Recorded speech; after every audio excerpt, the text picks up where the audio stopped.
نحمده ونصلي على رسوله الكريم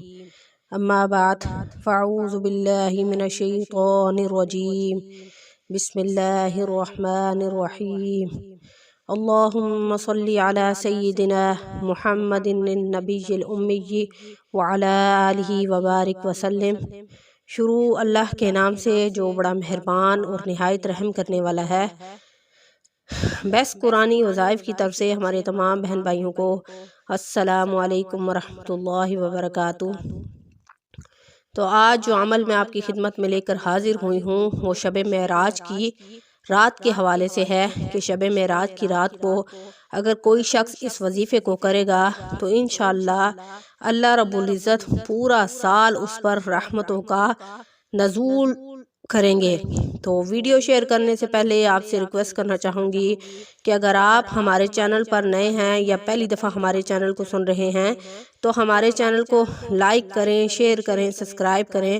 تاکہ ہر آنے والی ویڈیو آپ کو مل سکے۔ یہ عمل جو میں آپ کو بتانے لگی ہوں، یہ عمل ہر مصیبت اور ہر پریشانی اور ہر دکھ درد اور تکلیف کے لیے بہت ہی مجرب عمل ہے،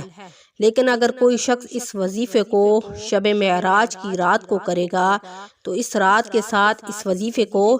اس لیے خاص کیا گیا کہ جو شخص بھی کسی پریشانی میں مبتلا ہو یا کسی گہرے دکھ میں مبتلا ہو یا کسی صدمے میں مبتلا ہو یا کسی ایسی تکلیف میں مبتلا ہو جو تکلیف دور نہ ہوتی ہو یا مسلسل پریشانیوں نے اس کو گھیرا ہوا ہو، تو وہ اس عمل کو کرے گا تو انشاءاللہ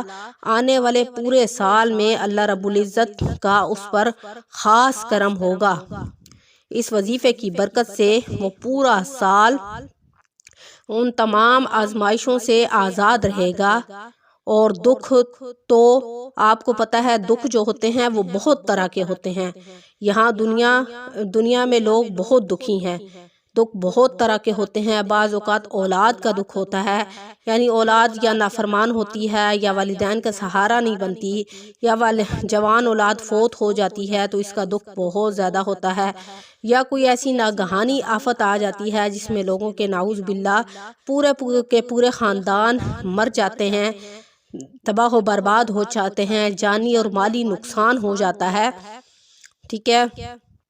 اللہ رب العزت سے دعا ہے کہ اللہ رب العزت ہمیں ہر ناگہانی آفت سے بچائے۔ ٹھیک ہے، جیسا کہ سیلاب آیا تھا پاکستان میں، اسی طرح زلزلہ آیا تھا اور ترکی میں زلزلہ آیا ہے اور کتنے لوگ جو ہیں ان کی شہادتیں ہو گئی ہیں، اللہ پاک ان کی مغفرت کرے۔ تو ایسی کوئی بھی ناگہانی آفت آ گئی ہو اور اس میں اس کا مالی یا جانی نقصان ہو گیا ہو اور کوئی ایسی آزمائش میں مبتلا ہو گیا ہو کہ اس سے نکلنا بہت مشکل ہو گیا ہو، جیسا کہ میں آپ کے سامنے ایک واقعہ بیان کرتی ہوں۔ یعنی یہ دکھ اور درد اور تکلیف ایسی ہیں کہ جس سے لوگ بہت مشکل سے نکلتے ہیں، ڈپریشن کا شکار ہو جاتے ہیں۔ تو یہ عمل جو ہے، یہ وظیفہ ہے، یہ ہر ان تمام مسلمان بہن بھائیوں کے لیے ہے جو ان تکلیفوں، دکھوں اور ناگہانی آفتوں اور آزمائشوں میں مبتلا ہیں۔ اور میں آپ کے سامنے اپنی فیملی کا ایک واقعہ بیان کرتی ہوں۔ وہ ہمارے بہت ہی قریبی رشتہ دار ہیں، وہ بیچارے بہت غموں اور دکھوں میں مبتلا ہیں۔ دکھوں نے ان کو وقت سے پہلے بوڑھا کر دیا ہے اور دکھوں اور تکلیفوں کی وجہ سے وہ ہر وقت روتے رہتے ہیں۔ وہ ہمارے کزن بھی ہیں، ان کی فیملی بہت اچھی ہے، کھاتی پیتے گھرانے سے بلونگ کرتے ہیں اور ان کی ایک اپنی گاڑی تھی، یعنی وہ ریٹائرمنٹ کے بعد جو ہے وہ اپنی گاڑی پکنگ ڈراپ پہ بچیوں کو لاتے اور لے جاتے تھے۔ کافی دفعہ ان کی گاڑی کا ایکسیڈنٹ ہوا لیکن اللہ تعالیٰ نے ان کو بچا لیا۔ پھر ایک دفعہ ان کا ایکسیڈنٹ ہوا تو ان کی فیملی ساری ان کے ساتھ تھی، کافی ایکسیڈنٹ میں ان کا نقصان ہو گیا اور ان کی بچیاں بھی ان میں تھی اور بچیوں کو بھی کافی نقصان ہوا، چوٹیں لگی، لیکن ان کی بیوی جو ہے وہ گاڑی سے باہر گر گئی تھی اور ان کو بظاہر تو کوئی چوٹ نہیں لگی، لیکن ان کی جو پیچھے مورے تھے، ان کی جو چین تھی وہ ساری ہل گئی تھی اور اس کے برعکس وہ جو ہے وہ معذور ہو گئی تھی اور بستر پر پڑ گئی تھی۔ کافی علاج کروایا، فرق نہ پڑا۔ ڈاکٹروں نے ان کو گھر بھیج دیا اور ان کے مورے کی ساری چین خراب ہو گئی تھی، وہ اس کی وجہ سے اٹھ بیٹھ نہیں سکتی تھی اور بستر پہ پڑ گئی تھی۔ اور پہلے تو ڈاکٹروں نے ان کا بہت علاج کیا اور پھر گھر بھیج دیا کہ یہ میڈیسن دیتے رہیں، اگر وہ ٹھیک ہو گئیں تو ٹھیک۔ تھوڑے ٹائم بعد ان کی 2 بیٹیاں اور 1 بیٹا تھا۔ بیٹیاں یونیورسٹی میں پڑھتی تھی، بیٹا بھی ماشاءاللہ M.Com کر رہا تھا، جوان بیٹا تھا۔ والدہ بستر پہ پڑ گئی تھی، والد بوڑھے ہو گئے تھے پریشانیوں کی وجہ سے، تو اس نے گھر کی ساری ذمہ داری اٹھانی شروع کر دی۔ لیکن ایک دن وہ بیچارہ پڑھتا بھی تھا اور بہنوں کی ذمہ داری اور ماں کی بھی اٹھا رہا تھا، پورے گھر کی ذمہ داری اٹھا رہا تھا۔ ایم اے کے اس نے پیپر دیے ہوئے تھے، ابھی رزلٹ اس کا آنا ہی تھا، اور اس نے ایک دکان پر کام کرنا شروع کر دیا تھا۔ لیکن شام کو ایک دن وہ دکان سے واپس آ رہا تھا تو رستے میں اس کا ایکسیڈنٹ ہو گیا ایک بائک والے کے ساتھ، اور وہیں اس کی ڈیتھ ہو گئی۔ اور یہ صدمہ اس کے والدین برداشت نہیں کر پا رہے تھے۔ وہ ہمارے جو کزن تھے وہ دن بدن بوڑھے ہو گئے تھے، بستر پہ پڑ گئے تھے، بیوی پہلے بستر پہ تھی، گھر کے حالات بہت خراب ہو گئے تھے۔ انہوں نے یہ صدمہ میاں بیوی نے دل پہ لگا لیا تھا، بیوی اور بیمار پڑ گئی تھی، اور یہاں وہ اپنے بیٹے کی وجہ سے اس حد تک غمگین ہو گئے تھے۔ آپ خود سوچیں کہ اگر کسی کا جوان بیٹا اس طرح اچانک چلا جائے تو کیا اس کو صبر آ سکتا ہے؟ اس کو کسی صورت بھی صبر نہیں آتا۔ تو ان کا بھی یہی حالت ہو گئی تھی کہ ان کو کسی صورت صبر نہیں آ رہا تھا، اور وہ جو ہمارے کزن تھے انہوں نے کام کرنا بھی چھوڑ دیا تھا، بس بیٹے کا صدمہ لے کر وہ بھی بستر پر پڑ گئے تھے۔ تو اس دوران جب ہم ان کے گھر تعزیت کے لیے گئے تو میں نے ان کو یہ وظیفہ بتایا، تو اللہ نے اس وظیفے کے توفیل ان کو صبر دے دیا۔ یعنی وہ اتنا روتے تھے جوان بیٹے کے لیے کہ میرا ایک ہی بیٹا تھا اور میرا سہارا تھا، اور وہ بھی میرا اس دنیا سے چلا گیا۔ بیوی جو ہے وہ معذور ہو کے بستر پہ پڑ گئی ہے کہ میرے پر آزمائشیں پہ آزمائشیں گر گئی ہیں۔ تو ہم جب ان کے گھر تعزیت کے لیے گئے تو میں نے ان کو یہ وظیفہ بتایا، تو اس وظیفے جب انہوں نے یہ وظیفہ کرنا شروع کیا تو اللہ رب العزت نے ان کو صبر دیا اور ان کے دل کا بوجھ تھوڑا ہلکا ہو گیا۔ یعنی اللہ نے ان کو صبر دینا شروع کر دیا، اور پھر انہوں نے اپنی زندگی روٹین پر لانا شروع کر دی، اور اس وظیفے کی برکت سے اللہ رب العزت نے ان کے دل کو مضبوط کر دیا، اور ان کا کام کاج میں دل لگنا شروع ہو گیا۔ آج ماشاءاللہ وہ دل لگا کر کام کر رہے ہیں، اور انہوں نے اپنے آپ کو اللہ کی رضا میں راضی کر لیا کہ میرے رب کو یہی منظور تھا، یہ آزمائشیں جو تکلیفیں میرے اوپر آئی ہیں یہ میرے رب کی طرف یہ ہے، اور یہ دنیا جو ہے یہ فانی ہے، ایک نہ ایک دن سب نے جانا ہے۔ اور بس انہوں نے اللہ سے یہی دعا کرنی شروع کر دی کہ یا اللہ، ایک تو میری بچیوں کی حفاظت فرما، میری بیوی کو صحت دے، اور جس صدمے کا، جس دکھ اور درد اور تکلیف میں میں مبتلا ہوں، یا اللہ مجھے اس پر صبر دے، کیونکہ تو نے بھی مجھے بھی تو نے ہی پیدا کیا ہے، ایک نہ ایک دن میں نے تیرے پاس ہی واپس آنا ہے۔ تو یا اللہ مجھے میرے بیٹے کی وفات پر مجھے صبر دے اور مجھے صدمے سے نکال دے۔ تو انہوں نے جب اس عمل کو کرنا شروع کیا تو اللہ رب العزت نے اس عمل کی وجہ سے انہیں ہمت دے دی، حوصلہ دے دیا، طاقت دے دی، اور ان کے اندر ایک جان پیدا ہو گئی، اور ان کے اندر ایک طاقت پیدا ہو گئی کہ وہ اپنی زندگی طرف دوبارہ لوٹ آئے۔ تو وہ عمل کیا تھا جو میں نے ان کو بتایا تھا؟ امید ہے کہ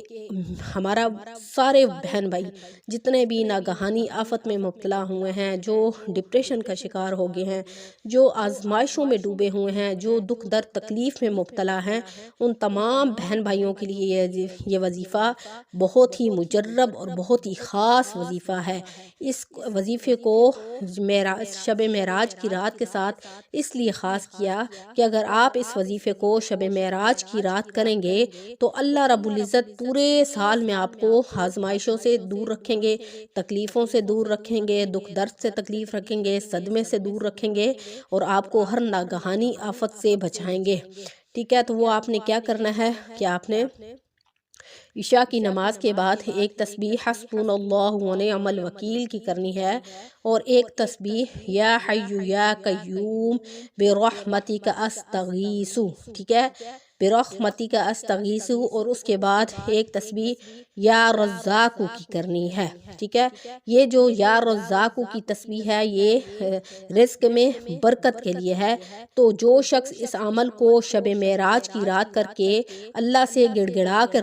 دعا مانگے گا تو اللہ رب العزت اسے پورا سال ہر آفت، ہر مصیبت، تکلیف، دکھ درد سے نجات دیں گے۔ تو آپ نے میرے بہن بھائیوں اس عمل کو ضرور کرنا ہے تاکہ اللہ کریم ہمیں ہر ناگہانی آفت سے بچائے، ہمیں دکھوں سے بچائے، ہمیں تکلیفوں سے بچائے۔ تو میں نے آپ کو بتایا ہے کہ اگر آپ نے نوافل ادا کرنے ہیں یا آپ شب معراج کی رات جو ہے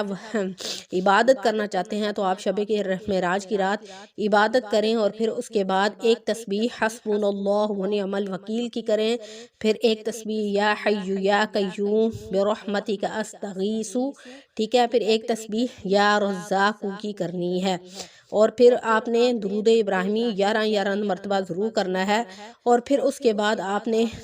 یہ دکھ درد تکلیف کی جو بھی آپ نے دعا کرنی ہے، پھر اس کے ساتھ آپ نے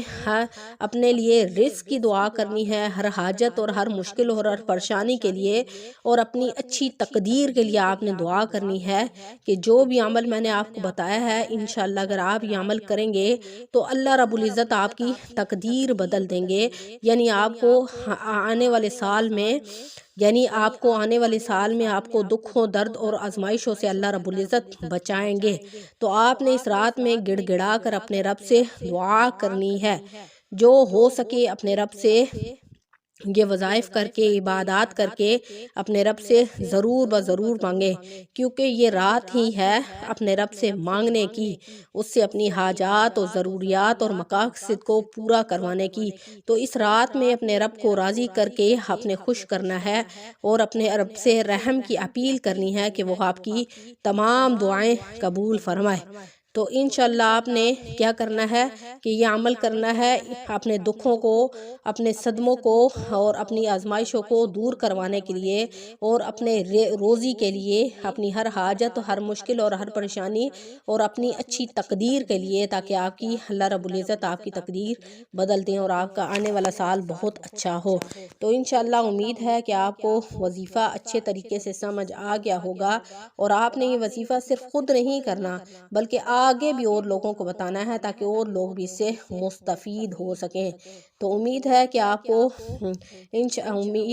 کو وظیفہ اچھے طریقے سے سمجھ آ گیا ہوگا۔ تو انشاءاللہ نیکسٹ ویڈیو کے ساتھ آپ کی خدمت میں حاضر ہوں گے۔ وآخر دعوانا ان الحمد للہ رب العالمین۔ السلام علیکم ورحمۃ اللہ وبرکاتہ۔